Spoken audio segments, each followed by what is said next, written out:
오늘은 성령 강림주일로서 오순절에 성령이 임하셔서 교회가 탄생되어진 사건을 기념하는 교회 생일과 같은 날이 됩니다. 오순절 성령 강림으로 이루어진 교회 탄생에 대해서 누가가 사도행전 2장 1절로 4절에 이렇게 기록을 했습니다.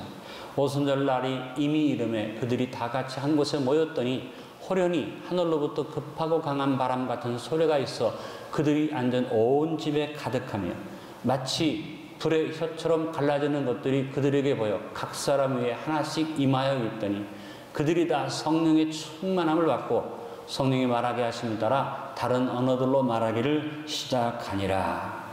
처음 이루어진 교회의 모습이 여기에 이렇게 기록되어져 우리에게 읽혀졌습니다. 교회는 두 가지가 분명하게 나타나야만 합니다. 하나는 모여서 교제하고 양육하고 서로 격려하고 하나 되는 교회의 구조입니다. 이것을 선교학적 용어로 모달리티라고 말합니다. 교회는 이 모달리티적인 구조가 강해야만 합니다. 그러나 이 모달리티만 있으면 안 됩니다. 또 다른 하나는 흩어져서 곳곳에서 복음을 전하고 또 삶의 현장에서 모여서 이룬 교회를 흩어진 곳에서 이루어서 아름답게 전도하고 선교하는 그런 구조가 교회에 있어야만 합니다. 이런 구조를 소달리티적인 구조라고 말합니다. 오순절을 사모하면서 기다리던 마가다락방에 120명이 모인 그 모임도 교회 한 부분이지만 그건 반쪽 교회였어요. 왜? 모여서 기도하고 모여서 교제는 했는데 흩어지는 일이 없었습니다. 두려워서 꼭 숨어 있었습니다. 반쪽의 교회이기 때문에 교회라고 말할 수 없죠. 모달리티적인 구조만 가지고 있었습니다. 그러나 오늘 성경 읽은 것처럼 성령이 강림하심으로 은혜를 받고 성령 충만 받아서 제자들이 각기 다른 말로 말하기를 시작하는 게 뭡니까? 튀어나가서 흩어져서 복음을 전하는 소달리티적인 역사가 이루어져서 그래서 오늘 읽은 사도행전 2장의 이 모습은 완전한 교회, 모달리티적인 구조와 소달리티적인 구조가 다 이루어진 그야말로 하나님 원하시는 아름다운 교회의 모습이 오늘 사도행전에 나타났고 이 교회의 모습이 바로 경상북도 포항시 대담동 915-7번지 새로운 주소로 말하면 새천년대로 474의 무슨 교회예요? 안디옥 교회가 그렇게 아름다운 교회인 줄로 믿습니다. 오순절 성령 강림이 임하면서 복음이 어떻게 퍼졌습니까? 핵폭발이 일어났어요.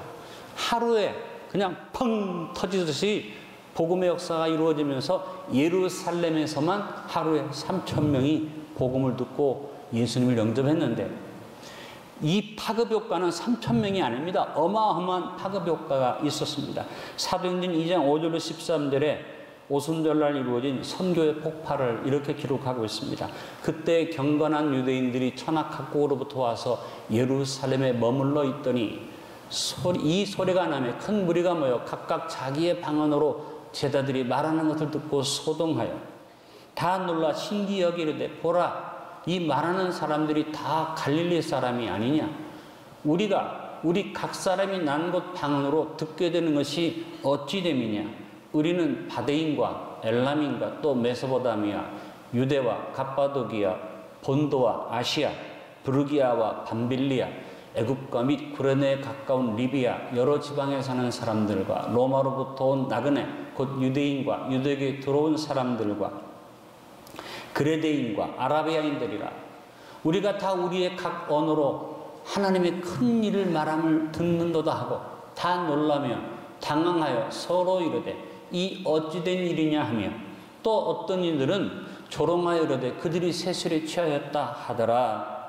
여러분 오순절날 예루살렘에 모인 사람들이 한자리에서 일시에 복음을 들은 사건이에요. 여기에 얼마나 모였느냐?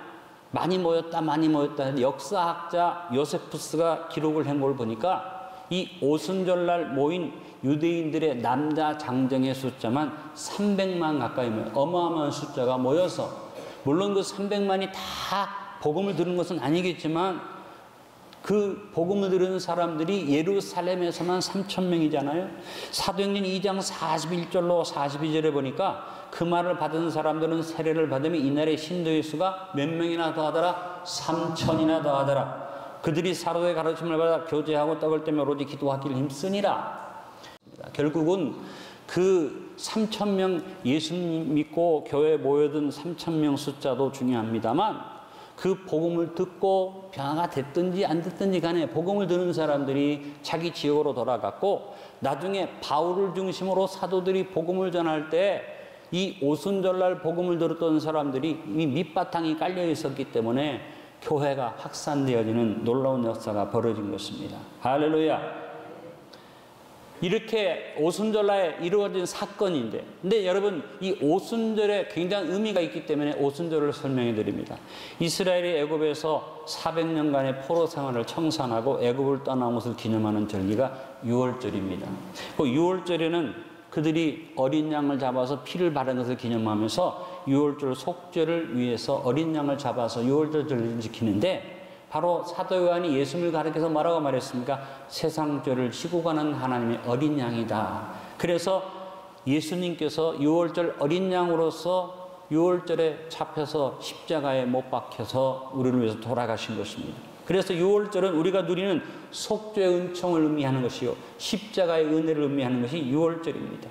유월절 어린 양에 관해서 출애굽기 12장 1절로 11절에 상세가 기록했는데 예수님이 당하신 고난을 그대로 이 어린 양에게 적용해서 우리가 생각해 볼 수가 있습니다. 자, 유대인들은 하나님의 명령에 따라 유월절 바로 다음 날, 안식일이 지나고 다음 날을 보리 추수에서 첫 이삭을 거둔 초실절로 지켰습니다. 하나님께서 이스라엘 백성들이 가나안 땅에 들어가서 보리 농사를 짓게 했고 첫 곡식단을 하나님께 드리는 초실절이 유월절 바로 다음 날이었다.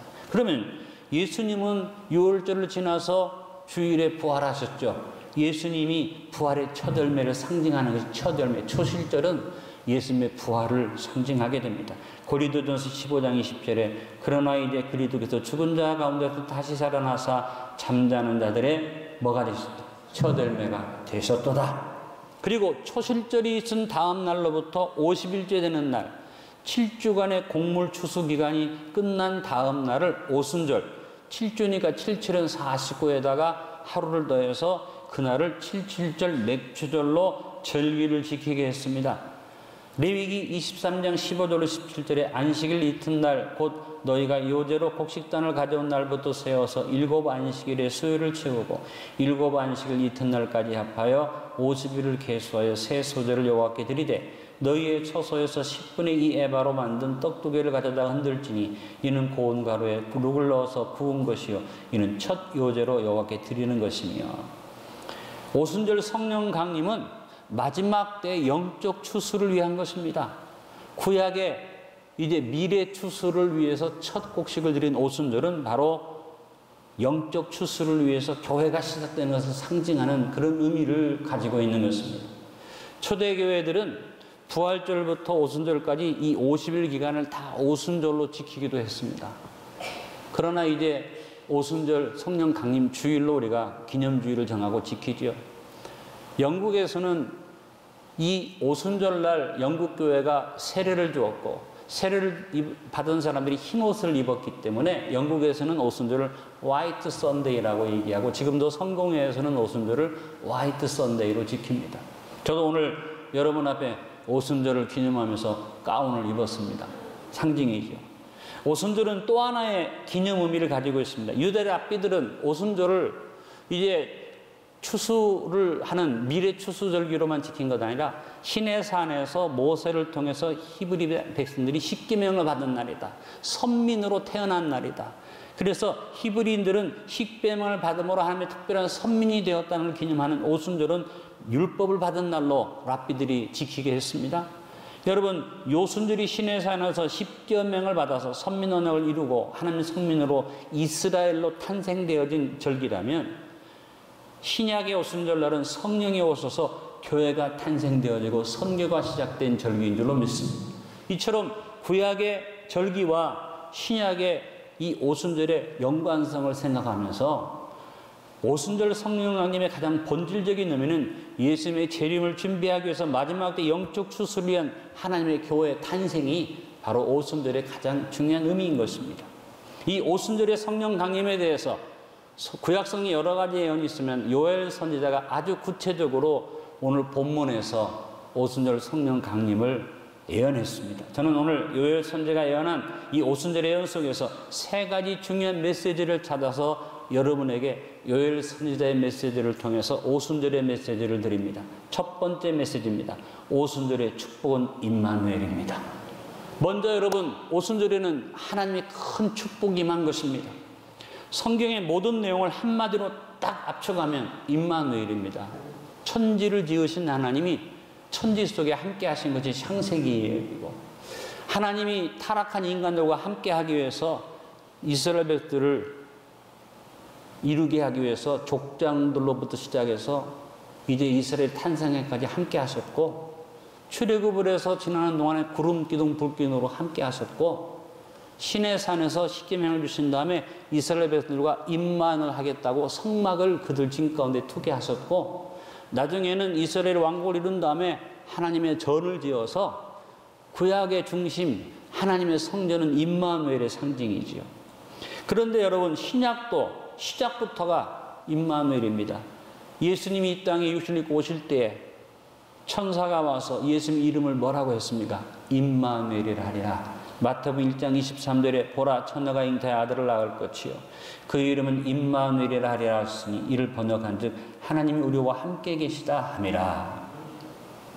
임마누엘 되신 예수님이 이제 마지막 제자들을 떠나시면서 또 약속하신 것은 뭡니까? 임마누엘, 내가 너희를 거와 같이 버려두지 않고 내가 너희 가운데 올 것이다. 어떻게? 성령을 보내리라. 보혜사 성령을 보내리라. 그 예수님이 승천하시면서 또 약속하십니다. 뭘? 임마누엘 약속. 마태복음 28장 20절에 내가 너희에게 분반 모든 것을 가르쳐 지키게 하라. 따라 읽습니다. 볼지어다 내가 세상 끝날까지 너희와 항상 함께 있으리라. 믿으십니까? 여러분, 임마누엘의 축복이 바로 성령 강림의 축복입니다. 성령님이 우리와 임마누엘에게서 오셨습니다. 성령은 구원받은 성도들과 함께 하십니다. 성령이 임하시고 성령이 내주하시고 성령이 우리를 인치시고 보증하십니다. 그래서 요한복음 14장 20절에 그날에는 내가 아버지 안에 너희가 내 안에 내가 너희 안에 있는 것을 너희가 알리라. 이와 같은 임마누엘의 축복을 누가 예언합니까? 요엘 선지자가 오늘 27절에 보니까 본문 27절에 그런즉 내가 이스라엘 가운데 있어 너희 하나님 여호와가 되고 다른 이가 없는 줄 너희가 알 것이라. 뭐예요? 임마누엘이잖아요. 내가 어디에? 따라합니다. 이스라엘 가운데 있어. 요엘 선지자가 먼저 예언한 첫 번째 메시지는 하나님이 너희 가운데 계신다. 그 결과가 뭐냐? 임마누엘의 축복의 결과. 따라합니다. 내 백성이 영원히 수치를 당하지 아니하리로다. 요엘 선지자가 예언해 준 오순절의 첫 번째 메시지, 하나님이 주시는 첫 번째 놀라운 축복 임마누엘을 우리 안디옥교회 성도들이 받아 누리기를 축원합니다. 따라합니다. 하나님의 백성 영원히 수치를 당하지 아니하리라. 임마누엘 하기 때문에 주님이 나와 함께 하시기 때문에 우리는 수치를 당하지 않습니다. 우리는 수치를 당할 수밖에 없는 더러운 삶을 살았고 예수 그리스도를 믿고 구원받은 다음에도 수치 당할 짓을 무수히 행하고 있지만 성령이 오셔서 나를 붙들어 주시고 성령이 내 가운데 함께 하셔 주셔서 나를 지켜주시고 말씀하십니다. 내 백성이 영원히 수치를 당하지 아니하리로다. 여러분, 오순절의 첫 번째 메시지, 축복의 메시지, 임마누엘의 메시지, 영원히 수치를 당하지 않는다는 이 메시지를 내 것으로 받으십시오. 두 번째 메시지가 뭡니까? 오순절의 선물은 권능의 부여입니다. 오순절날 그냥 성령이 오신 것 아니라 선물을 가지고 오셨습니다. 예수님이 부활하신 다음에 여러 차례 제자들 가운데 나타나셨는데 사도행전 1장 3절에 보니까 40일 동안 그들에게 보이시며 하나님 나라의 일을 말씀하셨다라고 증언하고 있습니다. 여러분, 40일 동안 예수님이 몇 번이나 나타나셨는지 알 수 없지만 무수히 제자들에게 나타나셨어요. 그런데 이렇게 부활의 증거가 뚜렷함에도 불구하고 제자들은 나가서 복음을 전하지 않았습니다. 용기가 없었습니다. 그래도 무서워서 숨어 있었습니다. 예수님께서 제자들에게 야, 내가 부활했는데 너희 뭐하고 있어? 나가서 복음 전해. 명령하지 않으셨습니다. 예수님은 성령이 임하실 때까지 기다려라. 사도행전 1장 4절로 5절에 예수님의 명령이 나옵니다. 사도와 함께 모이사 그들에게 분부하여 이르시되 예루살렘을 떠나지 말고 내게도 들은 바 아버지께서 약속하신 것을 기다리라. 요한은 물로 세례를 베풀었으나 너희는 몇 날이 못되어 성령으로 세례를 받으리라 하셨느니라. 아멘. 예수님은 제자들에게 성령의 능력이 임해야 된다는 것을 알고 계셨어요. 여러분, 제자들은 3년 반 동안 예수님께 배웠습니다. 진리로 무장되어 있었습니다. 둘씩 전도하러 보내시면서 제자 훈련도 시키고 훈련받아서 제자들은 훈련도 잘 받았습니다. 여러 가지 기적을 체험하고 이적을 체험하고 베드로 같은 사람은 물 위로 걸어가는 기적도 체험했습니다. 간증거리가 더 많이 있었습니다. 예수님과의 뜨거운 사랑의 관계 속에서 추억들도 많았습니다. 그런데 그들에게 한 가지가 부족했습니다. 권능이 없었습니다. 그래서 예수님께서 권능을 받고 선물을 주겠다. 오순절에 권능이 임할 것이다. 그래서 선물이 임하니까 어떤 일이 벌어집니까? 폭발이 일어나고, 그래서 언어 장벽이 깨지고, 그래서 바벨탑에서 혼잡게 되었던 언어가 영적으로 오순절 하나 되는 역사가 벌어져서 유대인과 이방인의 장벽이 깨어지고 전통 관습 제도가 깨어지고 새로운 공동체 하나님의 교회가 탄생되어졌습니다. 성령으로 권능을 받아서 교회가 깨어져야만 교회가 교회다운 교회가 됩니다. 교회가 깨어지지 않을 때, 성령의 권능으로 깨어지지 않을 때, 성령이 주시는 권능의 선물을 받지 못할 때 사람들의 모임이 되고 다툼의 자리가 되고 변화가 일어나지 않아서 이 교회를 향해서 세상 사람들이 손가락질하게 되고 교회 안에서 부끄러운 일을 행하면서 세상 사람들의 조롱거리가 될 수밖에 없게 되는 것입니다. 오늘 본문 28절로 31절에 요엘 선지자가 성령의 선물, 권능이 많은 것을 그가 예언하고 있습니다. 그 후에 내가 내 영을 만민에게 부어주리니 너희 자녀들이 장래를 말할 것이며 너희 늙은이는 꿈을 꾸며 너희 젊은 이상을 볼 것이며 그때 내가 또 내 영을 따릅니다. 남종과 여종에게 부어줄 것이며. 오늘 성령의 선물을, 권능을 받으시기를 축원합니다. 내 영을 만민에게 부어주리라. 두 번째 메시지 앞에 아멘 하십시오. 성령의 권능을 받으십시오. 매주 금요일 여러분이 성령의 권능을 받는 일을 같이 하기 위해서 우리가 기도회로 모입니다. 안디옥교회 성도라면 이 금요 모임에 매번은 못 나와도 꼭 나오셔서 성령 충만 받으시기 바랍니다. 물론 그 시간만이 성령이 많은 것은 아니지만 집중적으로 기도하고 계속해서 예배 때마다 성령 받기를 기도할 때 우리 안디옥교회가 오순절의 선물을 내 것으로 받게 될 줄로 믿습니다. 세 번째 메시지입니다. 오순절에 사명이 주어졌습니다. 그것은 전도와 선교입니다. 오순절 성령 강림은 복음의 확산과 선교를 위한 것이었습니다. 임마누엘의 축복과 권능보의 선물을 받은 교회는 뭘 해야만 합니까? 사명과 책임을 다해야만 합니다. 오늘 본문 40절에 보니까 내가 이적을 하늘과 땅에 베풀으니고 피와 불과 연기 기둥이다.